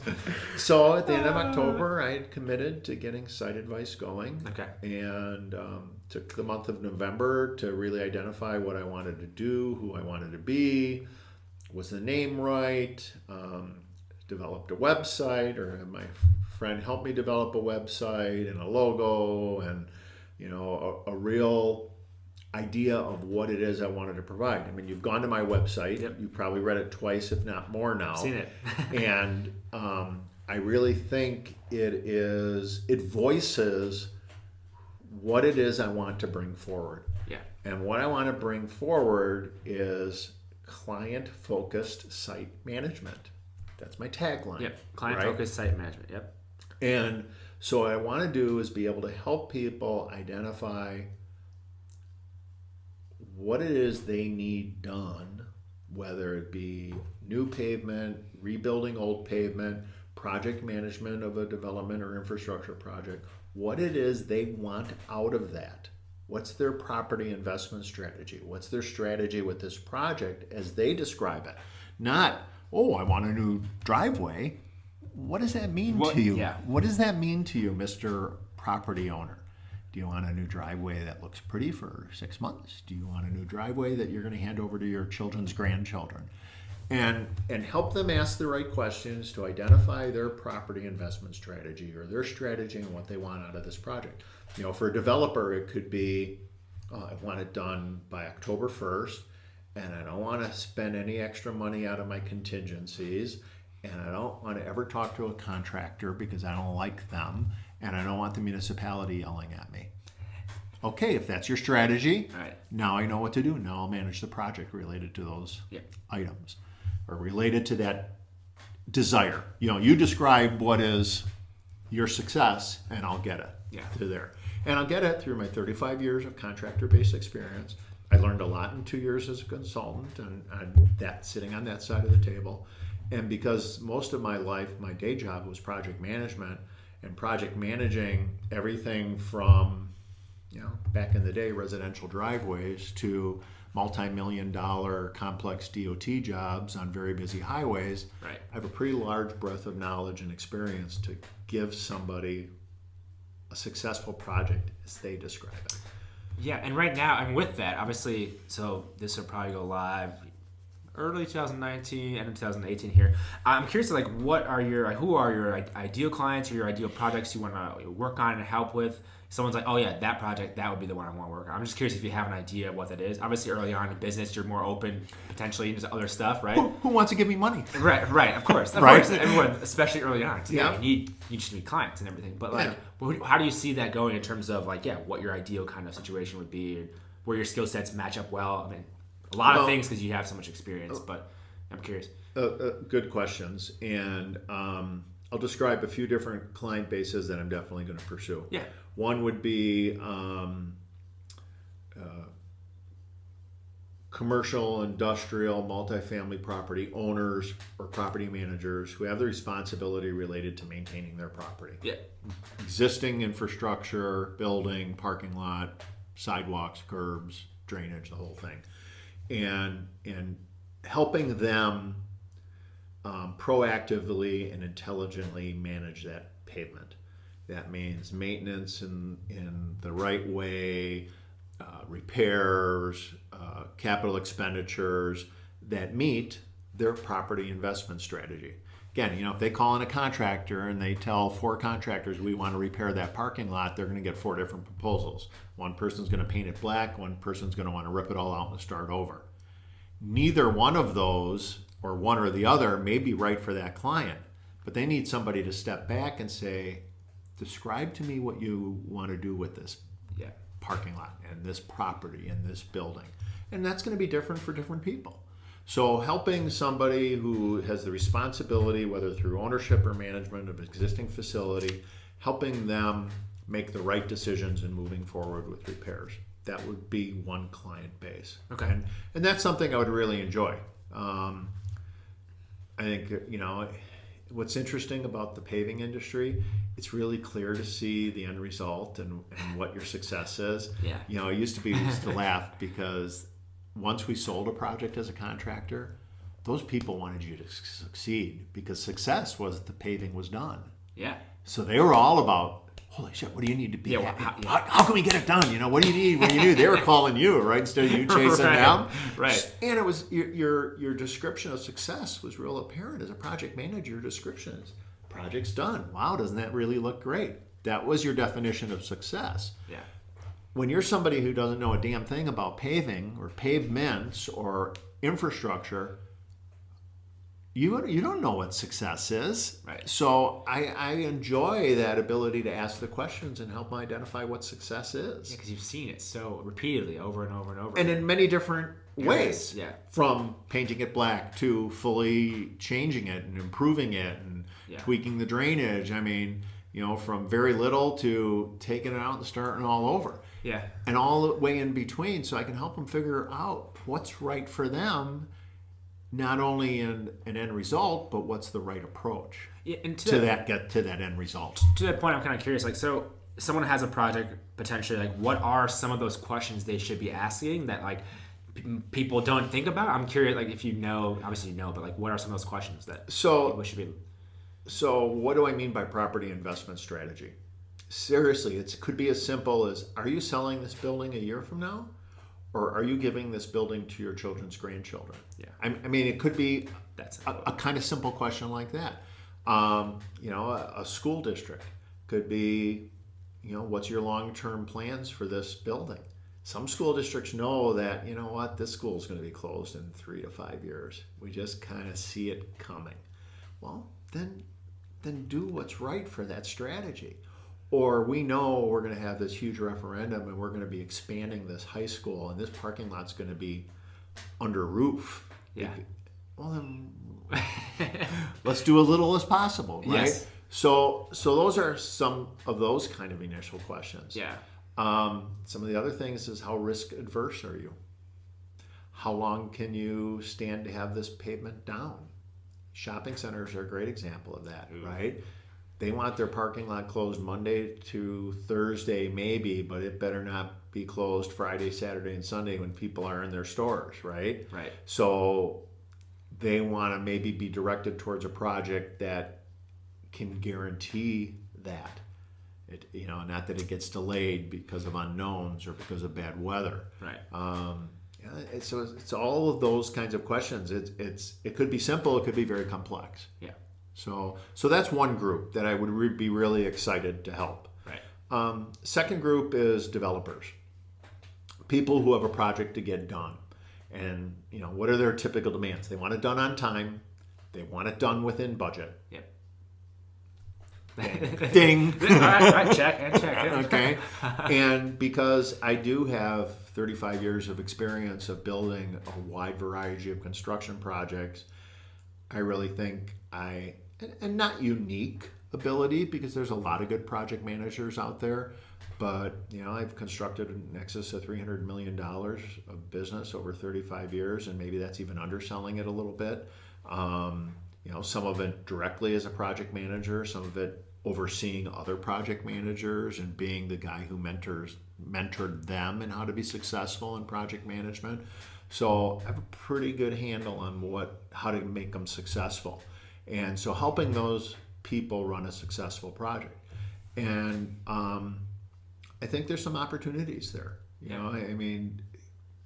There's some developers who go to the general contractor or construction management marketplace, but being an owner's rep and not only helping them with the project during construction, but also at the beginning, helping them identify the right engineering firm or the right design partner. I think I can bring a lot of value to that. Yeah. I'm not a civil engineer. I've played one for years. But again, because of that practical experience, I can bring in some ideas and some some vision and sight that I think can be an asset to the civil engineering design. And I can also help them identify the right contractor for their project. Right? You know, different contractors have different abilities, different capabilities, different expertises, and helping them identify the right contractor will go a long way towards budget and also time frame. Because if we pick the wrong person and they can't get it done, or it's not, you know, maybe it could be too big or too small, you know, for a particular contractor. So helping them identify the right contractor for their project, I think I can go a long way. And that comes from not only my knowledge of the contractor base in this area, but knowing to ask the right questions of those contractors. Right. One of the things that I was very successful with at Pavement Consulting the last 2 years is increasing their contractor database to the point that they had far more competition on their clients' projects, and honestly drove the prices down and increased the quality, because there was a lot of sites that, oh, we only have one bidder here. What do you mean? Well, we can only find one person interested in this project. This is $600,000 worth of paving. I think you find someone else. I think I'll find, you know, and then all of a sudden I find 5 people who are qualified, interested, and the person that they had been using, because they could only find one contractor to price it, was, you know, high in the sky price-wise. So I have great abilities in identifying and bringing in the right contractors. So that's what I can offer the developer standpoint. And the third group I really want to have some discussions with is actually the contracting community. You know, Milwaukee's economy is really great shape. There's a lot of really great project opportunities out there, but many of the smaller contractors and many of the contractors who are super busy right now don't have enough workforce to maybe knock off and handle a particular job. Yeah, we can't go after that because maybe we don't have the expertise, maybe we don't have enough people. So giving them an opportunity to go after something that they might avoid just because of their experience or workforce at the moment, and letting them go after it, and I'll manage it for them on a project basis, or I'll teach their staff through that process how to manage it themselves. So bringing my contracting and project management expertise to the contracting world and allowing them to grow their businesses. Right. I think that would be really interesting, and it would kind of go back to my roots as an operations manager and mentoring people. Yeah. And how to become successful in the contracting world. So those are the 3 areas and the 3 client bases. Which is the ideal one? You said it before, Justin. Honestly, let's face it, it's the one who wants to sign a contract with me right now. To start with, at least. Yeah. But that would be a lot of fun. Something I had a lot of fun with in 2016 is I developed a spec, RFP, found contractors, and project managed a very large residential driveway in the Milwaukee area. I mean, it was, 6 figures. It was a lot of fun. Yeah. Part of it was because it was for some friends. Part of it was because you got to be creative, and it was their home, and they were really excited about it being right and looking a certain way, and you got to play with curves and looks. It was about aesthetics and some colored concrete. It was a lot of fun. I'd love to do more of that. I think that would be a lot of fun to maybe have 2 or 3 clients a year in that residential marketplace that wanted to do something nice and just wanted somebody to come in and help them and then manage it all the way through. Yeah. I think that could be fun. For some reason, that seems less stressful and more fun. Well, I think at this point, you want to do the ideal thing would be the least stressful. Like, obviously, you still get paid for it, but whatever you have some options. Let's just say it. Yeah. Something I'm thinking right now is so is this obviously because you have so much experience in Milwaukee and southeast Wisconsin, there's so much there, and specifically towards that area, but also you have just experience in the industry, which applies essentially anywhere that there's construction. So is it do you plan on mostly Wisconsin-based, southeast Wisconsin-based types of things, or is it you could expand because you could in theory offer this anywhere, whether it be phone, whether it be Skype calls, whatever, or even flying out to a place and doing a job and looking at surveying things? Where do you see that in terms of location with everything? My initial focus is going to be southeast Wisconsin. Certainly, part of that is just because that's where people are that I know. Yeah. Okay. Sure. So hopefully it's easier to find opportunities when you I can call Justin and he'll say, "Oh God, Joe, great to hear from you. Come on in and let's chat. What are you up to?" right? So that's a little bit easier to move forward with opportunities and garnering contracts. I'm not real excited about travel. Yeah. Certainly don't want to be gone from my home base here in Shorewood, Right. even 15 weeks a year. Yeah. But you know what? I'm not opposed to those opportunities should they come. It depends what it And if through my efforts I connect with somebody who says, well, we've got other properties and we'd love for you to bring your expertise there as well, absolutely, I'm going to explore it. Yeah. But it's not something I'm going to actively pursue. I don't want a whole bunch of national accounts. That is not what I'm about anymore. Yeah. I'm about home, my wife, my family. Yep. Grandchildren maybe coming soon. Oh, Got to be yeah. around for those. Yep. Those babies. No That's pressure right. on any of the kids who may be listening. Right. Exactly. Just a different focus, but it's something where, obviously, I think like you'll be able to find enough business in Milwaukee and Southeast Wisconsin. You would think, right? But I also think that depending on how intensive and what the type of project is, if someone just wants some help and advice on things, you could easily do phone calls and stuff because you have that experience. Certainly, and maybe it could be as simple as anywhere. You're right. Yeah. Maybe it could be as simple as, you know what, send me the 4 contractor proposals you have, and I'll review them and I'll list what the similarities, differences, things you should be concerned about, things you should have to further clarify. Help people just proposal review. Yeah, and I'd be happy to do that. Right. That's something typically you do after you've had a long relationship with somebody and they say, hey, would you look at this for us? So I don't see that being, a pursuit with out-of-town clients saying, I'd like to do your proposal review. But yeah, some of that is easy. Yeah. Typically you like to be able to go out and kick the pavement and take a bite out of it, smell it and look at it and, see what's going on with it. So I'm not opposed, but it's not going to be my initial focus. Right. Yeah. And there's definitely possibilities, especially because of that experience, because of the variety of experience, that as well. It just seems like there's going to be plenty of opportunities. So it's exciting, Joe. Thank you, Justin. Happen, man. I love anyone starting businesses or thinking it's different when you've had more experience because you can really leverage that, especially in this industry. It seems like it's happening all the time. So I think what's about interesting. So it's obviously as we've spent whatever we spent 2.5 hours together talking about this, makes me reflect on at this point in my life, I know what I don't want. Yeah. And before I didn't know what I didn't want because I had no idea until I got there and said, "Wow, don't want that." Let's not repeat that again. Right. So you come at it with maybe a little bit more experience, a little bit more knowledge, and you know what you don't want, and you seek out maybe more of the fun opportunities, and certainly what I want, somebody who's good to work with, somebody you can sit down to, have an honest conversation. We always used to get irritated by the clients who, it was kind of the parent-child relationship. You know about that between a client and provider, parent-child? That's horrible. Yeah, you don't want that. It's equul. Or partners. But it's got to be partners. It's got to be both successful, both partners, both happy or sad together. The parent-child thing, when you're growing your business and you're young, you work for anybody. It was really one of the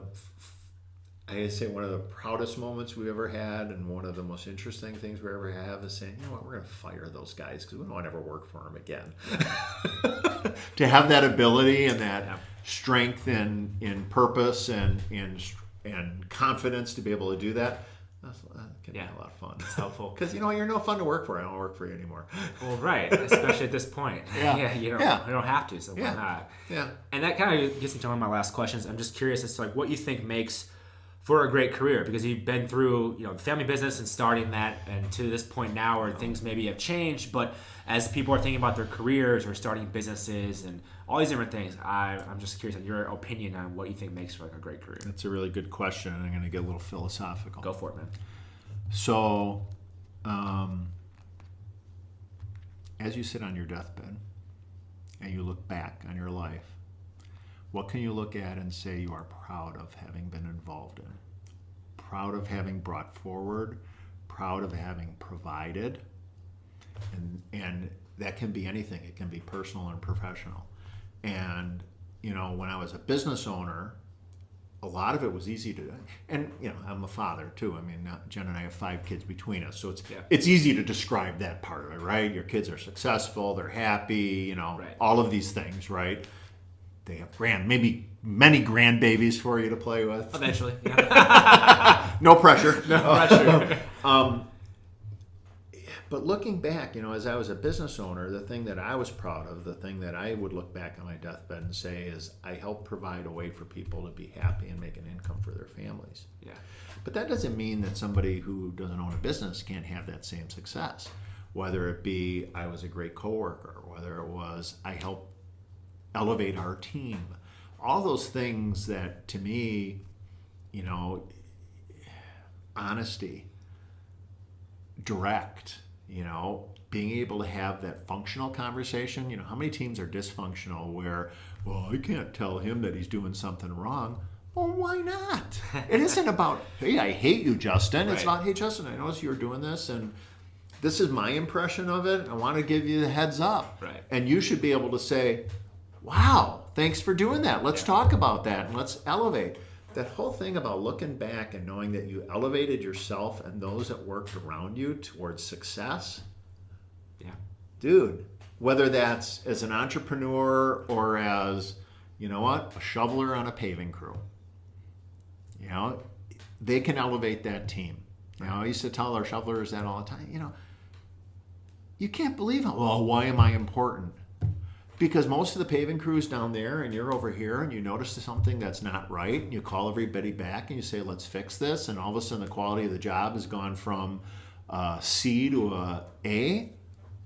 Holy shit. Yeah. It matters, right? It doesn't matter what you do. It's about elevating yourself, elevating your team, elevating your coworkers, and just, a functional, honest, well-defined. So in your deathbed, you're looking back, say, what kind of person I was, certainly. Was I a good person? Did I elevate those around me? Was I a good father, a good mother, a good brother, a good son? All of those things. But then what did I do to elevate the people that I worked around or with? Yeah. Or who worked for me or I worked for? I think those are the things. I like it. And if you can do that with your clients as well, it's that whole team effort, right? Again, no parent-child relationship, partnerships, both in work and love, and all about it. Yeah. That's what I think would be success description for Joe Teglia. Love it. And his 35 years of experience. His wisdom and infinite wisdom. Yeah, whatever. Nothing's important. I think you have that perspective. Everyone has a different. That's why I asked the question, because everyone has a different view or different perspective, and they're in different places. They've had different businesses or different careers, and it's just fun to hear those insights and then think about how that applies to you. So where can people contact you or reach out to you, especially if they're trying to work with you and everything? Where should they go? Certainly the easiest way to contact Joe Teglia is to go to my website, site-advice.com. Yep. Or look me up on LinkedIn. Yep. Joe Teglia. I think I come up pretty quick. And I'll link these as well in the show notes. Okay. Yep. I don't know if you Google site advice if I'll come up yet. I think you would. My website's only about a week and a half old, so I don't know about its search engine optimization at this point. I think site advice came up when I searched Joe Teglia. It might have been second page though. But I think it did. The website did? I know it comes up on LinkedIn. No, the website did, yeah. Oh, really? I first searching Joe Teglia. Did you click on it 1,000 times? So I knew where it was already. Set up your computers to click on it. Yeah. 1,000 times a day. Google knows. They'll adjust. Don't worry. They're smart. It built in for people like Joe who are like, yeah, just click on it a bunch of times. No, they know about that. So great. that would be the quickest way. Okay.